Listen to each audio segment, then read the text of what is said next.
Central Region and the Eastern Region without letting other regions to be less worse. If given concerted efforts, I'm sure if concentrated efforts and focus, I'm telling you, most of the current holders of those parliamentary seats and other administrative units may only have opportunity up to 2026. I want to salute the mobilization team for the work you are doing, but also to use this as a formidable weapon to encourage, especially Western. I've seen my colleague, you are doing very good work. Please keep it up. Central, if you can bring this DP man, I must salute the mobilization team of Kunga. Kunga, oh yeah!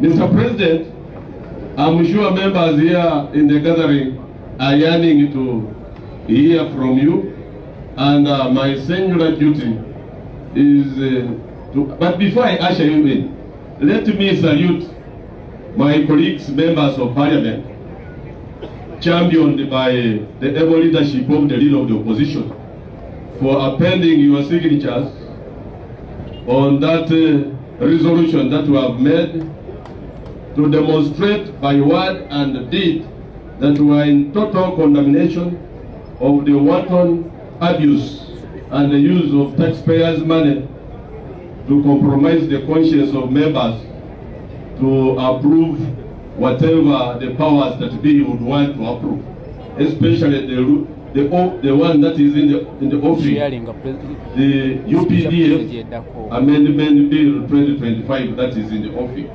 I must salute you and say, please keep it up and let the fire move like fire in a dry bush to attract other members who the light as yet to be part and parcel of the cause. This is a noble cause which we must see to a logical conclusion.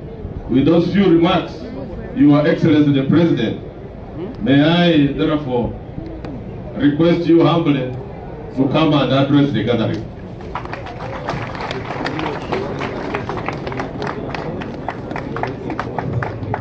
Thank you, Stephen. People power!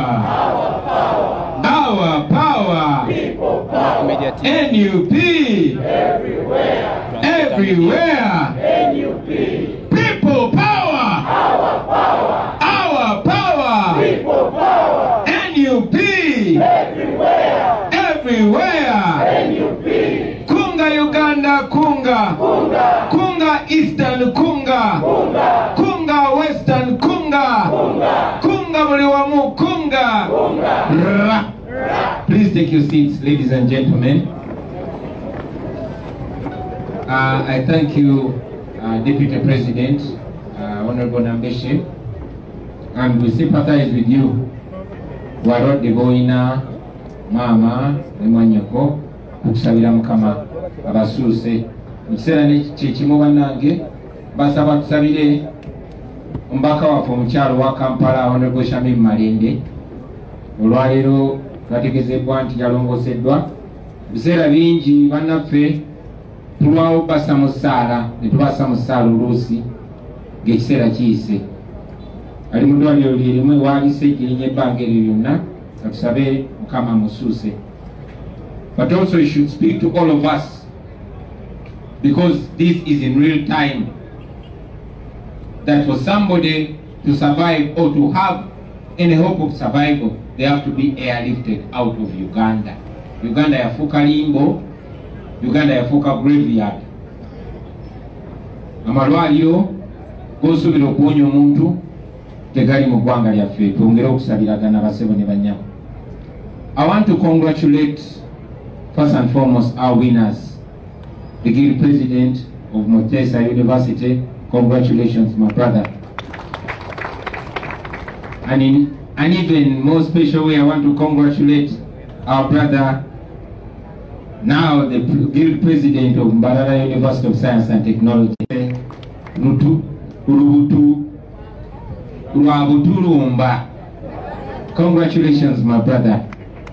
Utabaroke Chija. Thank you for carrying the national interflag with pride. Like I told you online before, you gave us pride. Orijo bakumani bakirangu omulyankole taliyo nopu. Ogonisho. Mwebale nyo mwebale dala kulaga Museveni that even with this tribalism, even with this effort to divide the people of Uganda along tribal lines, this generation is different more. This generation is very, very different. Ankole has shown the world that Museveni's propaganda says something, but the people of Uganda, especially the young generation, is speaking otherwise. We congratulate you, but like I told you, you should know that you are a big target of compromise. You're a big target of the regime to try and avert the voice and view of young people, so you ought to be vigilant. Comrades, I want to salute again, add my words to Honorable Nambeshe, to salute our Deputy President of Buganda Region, Honorable Mwanga Chivumbi. Mubutali Honorable Mwanga Chivumbi, tukwebaza mukubireko mu ngalo. Yayinirawo simbigere byange byokka wabula n'embigere bya leader of opposition. N'abalaga ki kye tukkiririzaamu era ki kye tuyimirirako. We thank you and we salute you. All of you comrades know that while we were away with the leader of opposition and Secretary General in the UK, ate twalina meetings nyingi sijja zigendamu njagala mwe mulabe bulabi ebivaamu. But we had very many important meetings with some of the most powerful people in the world. And as you know, our pledge, we don't pledge for aid, we don't ask for money, we ask for solidarity. We ask for assistance so that we can have a free and fair election. We ask them to disassociate themselves with the regime. And we also ask for other things. But while we were away, just like you, we saw the shocking news of yet another scandal in Parliament. A grand theft of close to 53 shillings. Museveni gave our money, taxpayers' money, to corrupt members of Parliament. 100 million each. This is not the first, it's not the second, it's not the third time. This has been a culture. It has become a culture. But while it tuliwo, Museveni mukwebaza ababaka ba parliament okuyisa etteeka ly'emmwanyi, etteeka eribajjako amagoba n'obugagga bw'emmwanyi ne libuteeka mu ngalo z'abo abamulya mu ngalo, famire ye n'abatono ababakolera. Okwebaza abo ababaka abaswavu n'okubateekateeka bakirize etteeka eriteeka abaana bammwe abatali basirikale mu kooti ez'amagye basobole okubasibirayo emyaka emingi nga bwe bakoze baganda baffe bamachete n'abalala. Yawa ababaka ba parliament milioni 10. That has become Museveni's only way of doing things. It's his currency. Enguzi ye currency ya Museveni. Museveni n'ekibiina kye tebatula ne bagamba kino kikyamu kino kituufu tugenda tukubaganyeko ebirowoozo mu parliament ekituufu kiyite ekikyamu kireme kuyita. Si bwe bakola. Baba ne kyayagala okukola awabuwi ba MP bamwe ssente bayagala okukyusa constitution mu 2005 ajewe ebisanja yabawa milioni 5 zagenda zirinnya. Nze nali mu parliament nga yagala tukyuse constitution kutogikwatako buli omu yamuweereza milioni 29 bangi kuffe twazizaayo bangi tebazizaayo.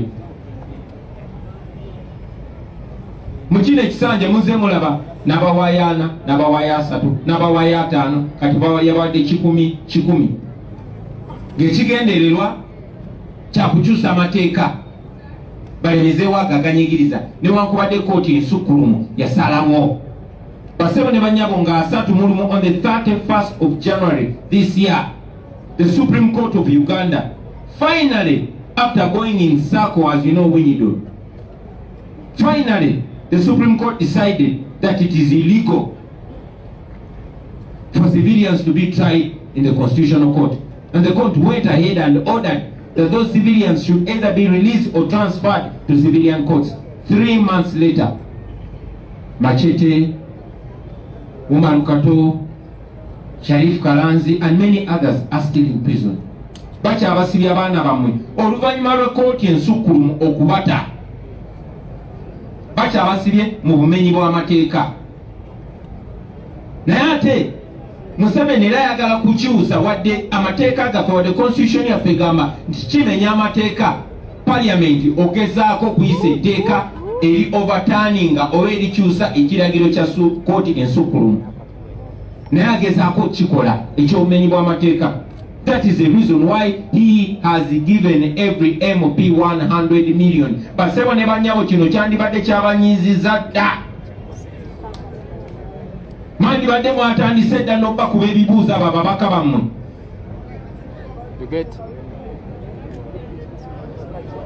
Kikumi. Now, when Museveni was bringing his system, which I disagree with, Jete ya PDM tibuli parish bajiwe milioni 10. Abafe mweno parish yokaje tulimu muloza mulimu abantu ebitwale meka. Naye abo okubaja mu bwako bagamba babwe sente za PDM nga beewola neewole ziriko ne interest ya 6%. Tens of thousands of people are borrowing, are given 100 million. They are only borrowing, they have to pay it back with the 6% interest. Naye ate ababaka ba parliament boba milioni 10 si za kuzayo, si za kwewola, si za kusayiningira za mankwetu. Naye nga kyekizibaweeseza kunyigiriza abantu baabwe. Basose ne beegaana, netayibwa neyegaana, but thanks to age. Emando y'abaanika n'erinnya Museveni ku mutwe we baba n'avaayo n'agamba sente nazibawadde, because he doesn't see anything wrong with that. Now we're waiting to see what Taiwa says, because all of them said it's wrong. They even threatened to sue Right Honorable Joel Senyonyi. So that is where we are, ladies and gentlemen. These are not only words.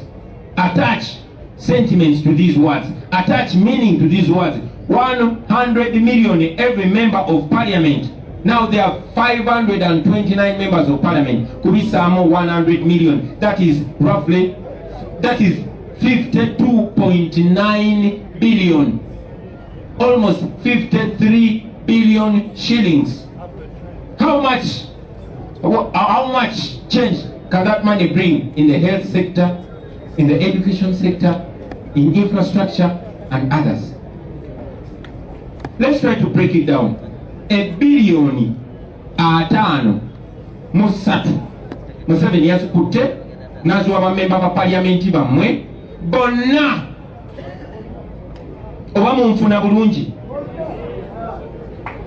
yakutte billion 53 naziwa ababaka ba parliament basobole omuyamba okuumira bannayuganda mu makomera. Kubanga Museveni weapon gyasigaza yokka okutulwanyisa ye kooti y'amagye, nti bajja ne bagamba kana akopira kenyambadde kyambalo ky'amagye ne bakutwala mu kooti y'amagye. Ekooti y'amagye chief justice waayo ye Yoweri Museveni. Ensonga lwaki kooti ensukkulumu yasazaamu okuwozeseza abantu abatali basirikale mu kooti y'amagye, kubanga si kya bwenkanya, tebasobola kufuna fair trial oba kuwozesebwa kwa mazima na bwenkanya. Lwaki? Kuba omuntu yennyini abasirye gwe muvuganya naye ate gwe ba apiringira gye bajulira ye Mwami Museveni. So ayagala mmwe ababaka ba parliament mudde mu mukwasa obuyinza okuumira bamachete mu kkomera. Kyandibadde tekyewunyisa ngera tekinyiza nnyo singa kiri ku babaka ba NRM bokka, kubanga basinga mu kubbo obwongo bwagwadde ne buva mu bwongo mu mutwe ne budda mu lubuto. Naye kino yakikoze ku babaka bonna n'aba opposition. Era njagala mumpulirize bulungi, ntandise nebaza Honorable Mwanga Kivumbi kubanga ye n'obukulembeze obwabaddewo nga siriwo ne Honorable Senyonyi taliwo, bavuddeyo n'okusalawo ne bawandika ekiwandiiko nti ababaka abo abeetantala abeesamba obuli bw'enguzi buno basse omukono ku kiwandiiko ekyo.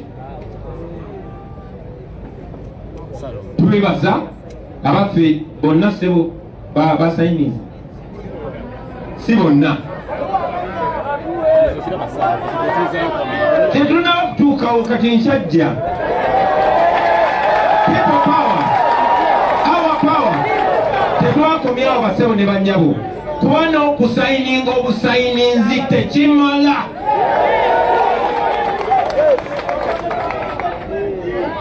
Bwabaawo obubbi oba obunyazi obwabaddewo okwegaana obwegaanyi tekimala. Okwegaana ye sitepu esooka, sitepu ey'okubiri kukakasa nti tewabbye otya. Kye tulina wano ffe bwe busobozi bwaffe okuvaayo ne tuvumirira ekikyamu. Tosobola ne tugaana okukola ekikyamu ate ne tukivumirira. Buli mubaka kati bano njogera n'aba National Unity Platform tukusuubira buli mumaka okusitula eddoboozi lyo ery'omwanguka okuvumirira obubbi buno. Anaasigala mu kasirise tujja kumanya walidde era tujja We expect every member of parliament to come out firmly in no unequivocal voice and condemn this theft. Waliwo betumanyi already bwekitakyamalirirako budde naye guno gwegenda okuba omukisa okumanya n'abalala. Sente zino baganda bange zisobola kukola ki? $1.53 billion. According to government records, Kiruddu, apparently Kiruddu spending $34 billion okuzimba eddwaliro ery'Ekiruddu. Eddwaliro abasinga kumwe wano gye mutunuulira nga Lufaro. Naye ate n'ezo baali basongeddemu nnyo nga bw'olaba oluguudo lwa Northern Bypass Express bwe lubeera nti lwe luguudo olusinga ebbeeyi mu nsi yonna. Bakuzina ez'e France n'ez'e China eziyita wansi w'ennyanja luno baagamba lwe lusinga ebbeeyi. Kuba mu gavumenti ya Museveni, gavumenti bwe bayigulanga ttemu eyinza okugamba eriguze $2 million. So kusinziira ku mbalirira ya gavumenti ya Museveni, Kiruddu yamalawo $3.4 naye okusinziira ku research Honorable Ssenyonyi ne banne gye baakola ne bakomparinga n'amalwaliro ge gamu okwetola ensi yonna ne mu region wano Uganda, Kenya, Tanzania n'amalala, eddwaliro eryo nga lisobola okuzimbibwa ku $1.11. Kati njagala ku $5.3 ababaka ba parliament baalidde amalwaliro ameka? Njagala buli wootuuka ku mubaka wo wa parliament mubuuze gw'omu ku baalidde eddwaliro lyaffe. Gwe kitwale nti okusobozesa Museveni nga Museveni abeebaza okujjako gwe obugagga bwe obw'emmwanyi n'abussa mu ngalo za famire ye, era okusobozesa Museveni okusibira baganda bomukomera naawe kennyini nti baagala kwata zaake bagameze nga tozifaanana ez'abasirikale nga bamutwala mu kotumasho. Okumusobozesa okukola ebyo, okusobozesa Museveni okukumira Machete Yasini ne Kalanzi ne Omar Kato n'abalala bonna bonna mukomera nga kwesapoti y'amagye. Tafaayo kikyayonoona mu Uganda. Yakutte amalwaliro ga Kiruddu ameka ne bagalya. Bwe tubeera twogera nga tukomparinga ku bubbi bano abantu bwe bakola, omuwendo gwa ssente gwe babba, bwe zijja ne kugamba ono omusajja yabbye oluguudo lulamba, kyaba yakoze kuba ssente zikola oluguudo bw'azibba n'aziteeka mu nsawo, ababbye oluguudo lulamba. Kati bano tebabbye malwaliro gokka, babbye obulamu. Gwe omuntu obwafiira ka health center 4 oba bwafiira mu ddwaliro nga tewali ddagala oba nga tewali musawo, abo ba MP be baba babbye obulamu bw'omuntu. That is where it is. Njagala muki understanding mu ngeri bwetyo y'engeri yokka gye mujja okumanya ki kye muluuzinga, era bwe munaanyiiga ne mukyusamu bwe mujja okumanyira ki kye munaaba mukyusizza. Awo we tuli bassebo ne bannyabo. Betty Kamya yakyogerako, ye kennyini Betty Kamya ya RGG. Yabagamba Uganda sina temuli mu mbeera eno kubanga ssente zikola ebintu bino kiziriwo. No! sente weziri ne sente zibbibwa abo abantu ab'olubatu abasobola okubba buli kimu ne bagenda kati bakwatiddwa ku mukolo. Abantu abo tebawera 3.5 ne bakozesa bano ababalya mu ngalo okukumira mu mbeera eno. Amakyaga leero mbadde nyumyako ne Honorable Ssenyonyi nampulira ekintu ekinyiiziza oba nkibagambe. Kikobere baba, kikobe. Honorable Ssenyonyi anyumiriza ku lumu ku nkyala ze ne ba experts be yanyumya nabo. Yazuula nti eddwaliro gye baatutte Moses Ali ettake lyakabi nnyo, lirimu ebitanda 15,000, ebitanda 15,000. Eddwaliro eryo lyazimbibwa ne ligwa, naye sente ezalizimba ze sente kati ze twakonoonera erubo wangatanava na musingi. Oba mutegeera kye njogerako? Kakati eyo yembeera twandibadde twajjako dda Museveni kuba Museveni yabikola, naye ate abamulemezaako bebo basasula nga mwe muli n'ababaka beyasasudde. Olw'ensonga eyo bannaffe mwe betukyalinako obuyinza nga mwandyanguye.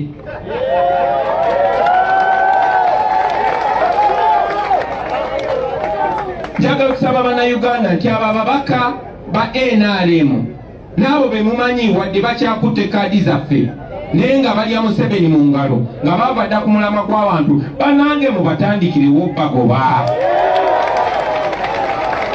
Ate tetugenda komaawo, tulina n'abalina kaadi yaffe bangi nnyo nga bali mu palamenti ku kaadi yaffe naye nga bali aga n'aga, balinnya eno so oli omuyimbi, balinnya eno. Njagala okubategeeza nti abantu balaba ate naffe tulaba, era abantu abo bassebo ne bannyabo temubatiiririranga gye muli, muveeyo mwesimbewo. Yaman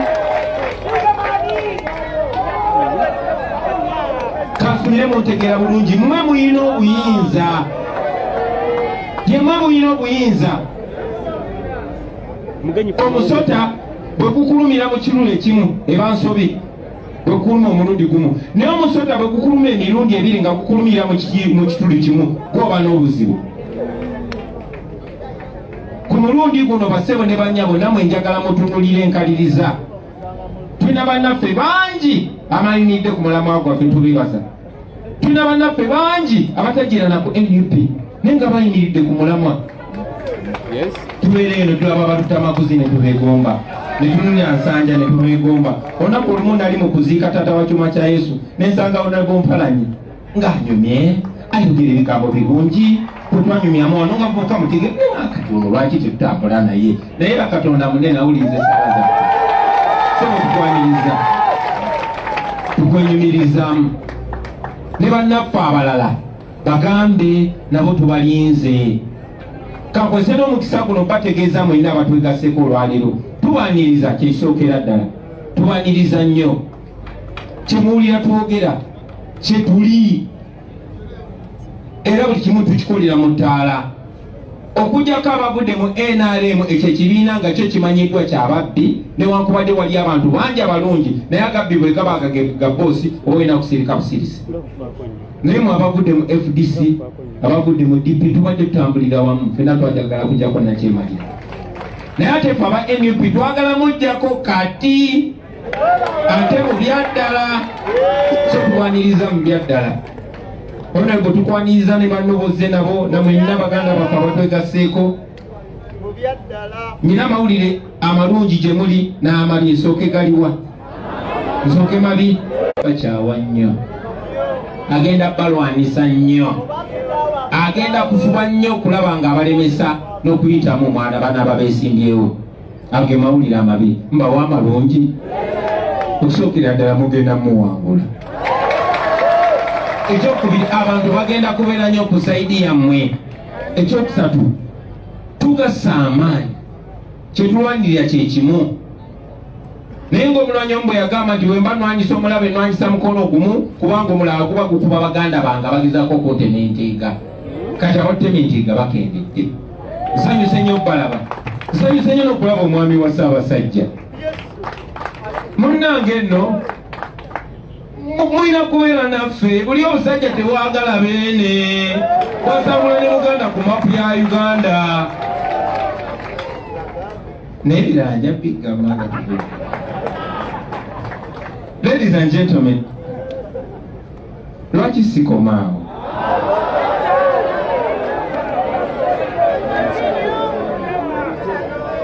Let me talk about our plan to stop this. I've told you about the theft, jemumanyi obulungi. Yani mbasaba n'okubaako kyemukola kati.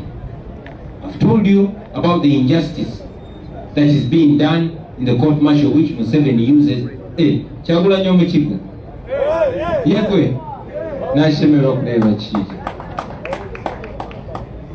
Museveni akozesa court martial nga tool era asasudde n'abo bakozesa n'abo abatwekwekamu okumakinga sure ekyo akikozesa. Ne tulina olunaku oba tulina nsaleesale Katonda gye yatuwadde ababaka bwe mulaba mwenna ababatunze. Abamu babatunze kuba bamanyi mu abagwamu dda kati balya byabwe bagenda. Naye ate n'abalala abakyalowooza nti bakyasobola okubasiruwaza baganda bange mbajjukiza nti tulinayo kye tuyita protest vote. In that protest vote we are protesting against theft, against injustice, against oppression, against dictatorship and against all Museveni evils. Tugenda mweyo protest vote. Banange chance era yine ekomyewo. Banji kubo batandise oba banatera okutandika okumwenyamwenya. Banji kubo balowooza nti bagenda kuleeta obusente bwe bajje ku Museveni batandika okubagulirira. Nabasaba dda era nyongera obbasaba muveeyo mwesimbewo ewali enkwezenge. Ekyokubiri njagala okusaba bannayuganda bonna nti enkwezenge gye mumanyi temutawanana kumalanga budde bwammwe. Mulina obuyinza obwo bassebo ne bannyabo, mulina obuyinza obwo. Kikulu nnyo mmwe abantu betukulembera every now and then okubeera nga mutujjukiza nti mwe mulina obuyinza. Kuba mutatujjukiza nti mwe bannannyini buyinza tusobola okwerabira. Nze nga kiraba mbeerako nange nga mbirabadde nga bano abantu balaze nti balina obuyinza, ne bano balaze nti bebalina obuyinza, ne bano balaze nti balina obuyinza. Kakati era mwagala nnyongere enzije nze mbabagamba mugende mu maaso nga mweteekerateekera protest vote. Muzimbe ki?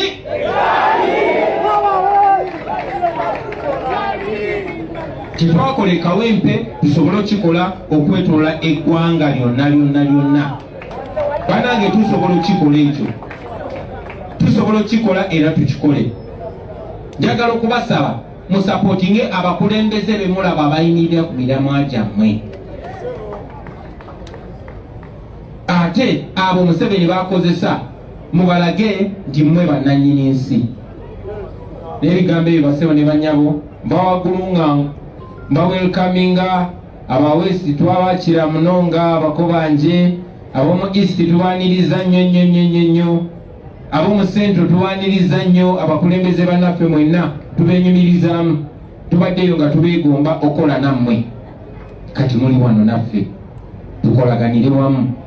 Mission esooka kujjako Museveni tetufokasinga nnyo ku bifo birala kuba ne bobeera MP ne bobeera meya ne bobeera ani kakyalina dictate eyo ajja kukozesa bukozesa either kuonoona linnya lyo onogaana okolagana naye nga baakunyigiriza ng'abalala. But I want to promise you that when you stand for what is right you will be strong. Not even dictator Museveni will weaken you. Mukirabyeko mulabya Anita Amongo bagezaako okutagetinga naye bali strong. Be strong, stand with the people and the people will stand with you. And when the people stand with you, we shall stand with you. We shall stand together and we shall win. And after winning, we shall go ahead to build a nation that will make all of us and our children proud. Mwebale nnyo bassebo ne bannyabo okutuwuliriza. mwebale nnyo okujja kutwegattako. Njagala okwebaza n'abakunzi owa West Madamu Kabagambe, njagala okwebaza n'abakunzi owa Central omukyala n'abatanzi, njagala okwebaza Ssaabakunzi owa Eastern Mwami Kaluya namwena mwena abakola mobilization. Mwebale nnyo mwebale dda abasibo ne banyabo. Mukama abankuumire musigale nga muli bakabe, ate Mukama yongere okunafunya Museveni ne babbi banne. Lazima bwe kiba kisoboka tugere ku makya batuwa amawulire amalungi inshallah. Mwebale nnyo mwebale ddala basibo ne banyabo. People power. Oli ku Map Media TV nange Rand Transporter. Mongole wala tubida kwa. Baba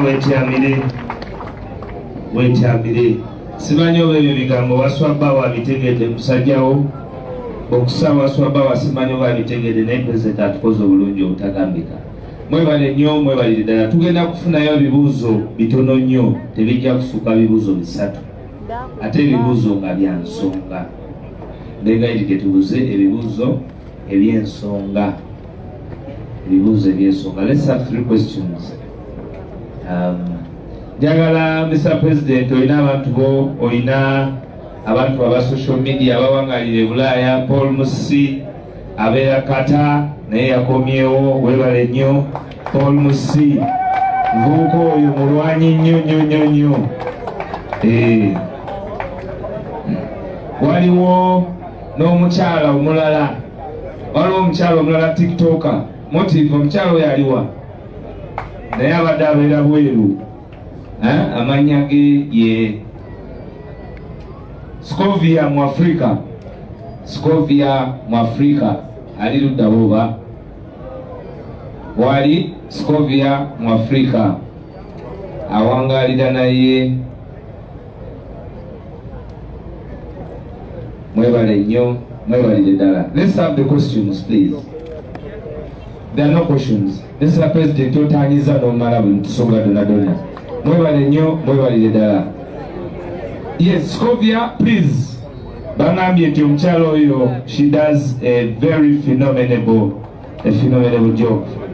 Phenomenal job. Tugenda obuzibuuza ku President wali. Ekibuuzo kimu okuva ewa Siita. Neyanza omukisa okumpeereddwa, anze Sitakange Nicholas, kola ne Siita Media Uganda.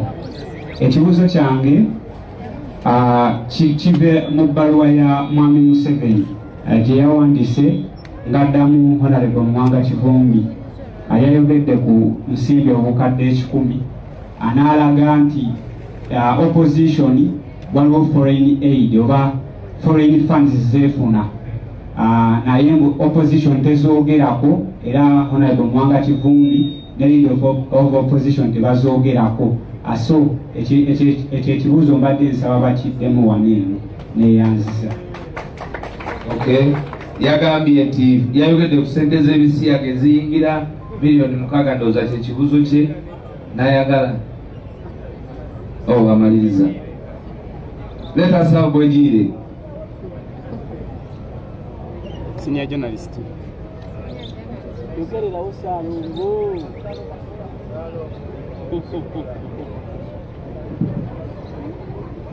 Sematimba Bwegire.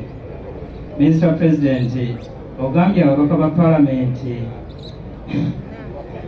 babeeyo boogere ku nsonga y'obukadde 10 baba baabulidde. Naye watya nga boogera bwogezi mu mikutu gy'amawulire naye nga babusirikidde. Ne watabaako kye bakolawo kyasimba pati eteekateeka bakolera ki? Bwegire n'okwefuula afandi. Bibuuza kisirikale ate nga mukozi wa radio simu. People power. Mwebale nnyo mwebalire ddala. Mr. President, I don't know with your indulgence whether you will take on both questions. Please. Okyali ku Map Media TV nange Rand Transporter.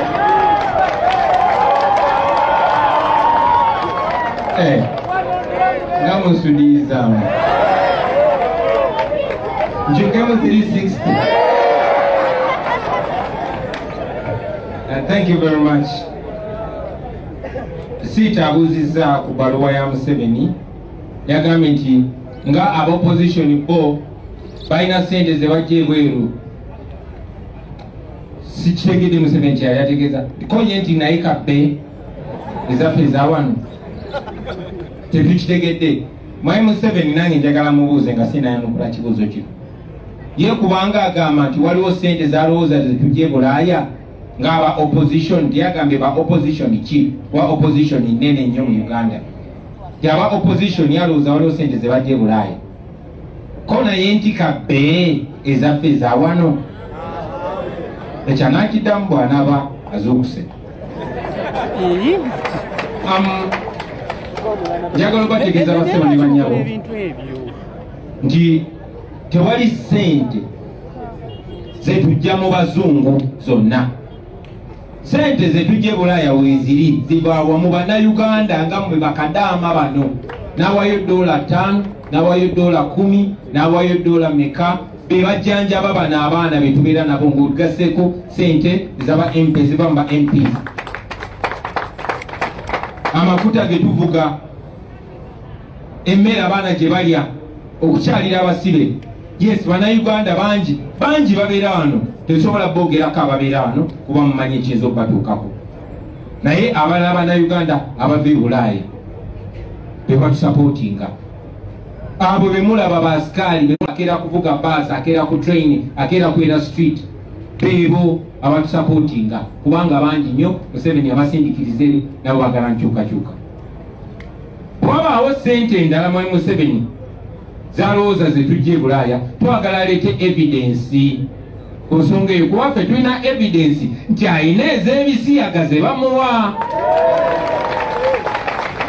Katwagala kumanya ssebo Mwami Museveni okuggyako ssente z'ebisiyago ziwa abamu ku baali mu opposition okubipromotinga, n'abasumba abamu okubipromotinga nga beefudde abazivumirira. Twagala accountability ya ssente z'ebisiyaga ze bakuwa Mwami Museveni. Bamaze emyaka mingi nnyo nga bagamba nti abazungu batuwa ssente z'ebisiyaga, bali b'ebisiyaga. Laba Katonda bw'aleeta Trump n'ajja n'amwolekayo ti Museveni bamupakira ssente. Kasebo twagala ku accountability ya ssente z'ebisiyaga. Naye ffe tewali ssente bazungu ze batuwa. Nkaddemu mu luzungu oba okimala?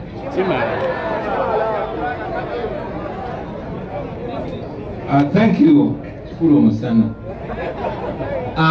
Sita asked about Museveni's alleged foreign funding that we get as justification for him illegally picking 53 billion shillings from the national coffers and giving it to members of parliament in form of a bribe. I'll ask a question first. That Mr. Museveni, is your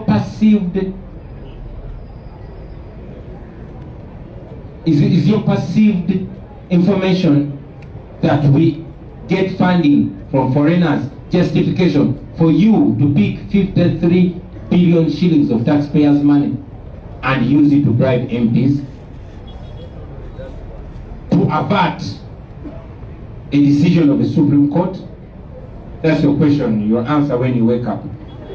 My answer to that question is that we don't get any formal funding from any foreigner, but we get some funding from foreign.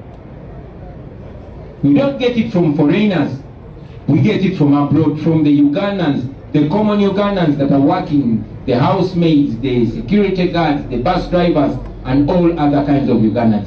Of course, we also get some funding locally, but we will not tell you who funds us. Because it's all kugama nti abatu funding amulimu n'abantu bobolooza nti bakuwagira naye nga bajja ne bagamba olwane sobola kwogera naye kamaweeyo kino. Era namwe tubasiima, temufaayo tetujja kwogera amanya gammwe, tuli kwogera nga Museveni amaze okugwa ne tugamba n'ono yalinga naffe. Naye in the same breath, we want to ask Mr. Museveni to bring any evidence of any foreign funding to us that he knows. Just like we have evidence that he has been getting LGBT money and then turns around and use it against us. We are still waiting for that accountability, and we hope he gets the confidence to give it to us. Kuba MPs Sematimba Bwegira agambye nti waliwo ba MP abajja okusayininga naye nga bakutte ssente za nakyemalira. Amazima amatuufu tetulina ngeri gye tusobola batunuulya kati n'omanya nti ono yaziridde, naye tujja kumanya. Okumanya okusooka jetasi gye tubataddeko. Deputy President waffe yatukoze bulungi nnyo bwe nabadde siriiwo ne Rope nga taliiwo, n'abateeka ku kigezo ekisooka nti buli omu asseeko omukono nti teyafunye ssente ze era azivumirira. Kati ekigezo ekyokubiri kyendowooza nti kyangu nnyo, buli mubaka abo abagamba nti bayimirira ku mazima nga bwe bagoogera aveeyo akozese eddoboozi lye mu nkola ekira ku ya bulijjo avumirire ekikolwa ekyo n'obubbi obwo. Abatakikoze era obuumulaba ngera abaziridde abamu bwe mubalaba. Naye njagala okukaatiriza ebigambo bya Honorable Muwanga Kivumbi nti yenna eyesanga mu mbeera eyo tetugenda kwesembereza. Mumanye enkola yaffe ku nguzi kobeeraani tetwagala bimanya. Obulumi bw'Abannayuganda bwe tukulembiza era tujja kujja tumakinga sure kirungi tulina bakandidate bangi, tujja kumakinga sure tukulabisa eri abantu tubagambe bannango yagira ku kadi yaffe naye yeegatta ku babbi era talina ffe era temumutusindikira. Kirungi tukibagambe emisana era tukibagambe ng'obudde bukyali. Ye lwaki siba wano mwebale nnyo mwebaleeta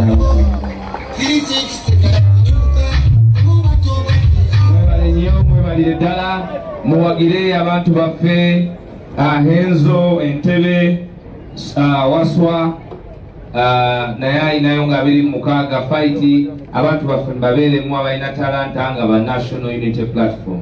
Mwebale nnyo mwebalire ddala. Mr. President, we can take leave. People power. Our power. NUP everywhere.